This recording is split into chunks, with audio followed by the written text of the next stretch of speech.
Hose master. Hose. கராத்தேல டோஜோன்னு சொல்கிறாங்களே, அப்படின்னா என்னதுங்க மாஸ்டர்? அது பொதுவாக தற்காப்பு கலைகள், எல்லா தற்காப்பு கலைகளையும் பயிற்சி செய்யக்கூடிய ஒரு இடம் டோஜோ அப்படின்னு சொல்லுவோம். டோஜோன்றது பெரும்பாலும் பௌத்தர்கள் எல்லாம் வந்து தியானம் பண்ணுறதுக்காக பயன்படுத்தப்படக்கூடிய ஒரு அரங்கங்கள் அப்படின்னு நம்மளுக்கு அது பொருள்படும்.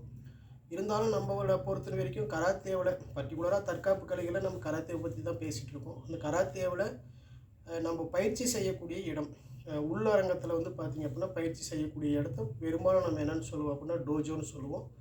டோஜோவை ரெண்டாக பிரித்து அப்படின்னா டோ அப்படின்னு சொன்னால் அது பயிற்சி அப்படின்னும், ஜோ அப்படின்னு சொன்னால் அது இடம். அப்போ பயிற்சி செய்யக்கூடிய இடத்தை குறிக்கக்கூடியது நம்ம டோஜோ அப்படின்னு சொல்லுவோம். இதை பொதுவாக பயிற்சி பள்ளி அப்படின்னு சொல்லலாம். தமிழில் இன்னும் சொல்லணும் அப்படின்னு சொன்னால் காரியாலயம் அப்படின்னு சொல்லுவோம்.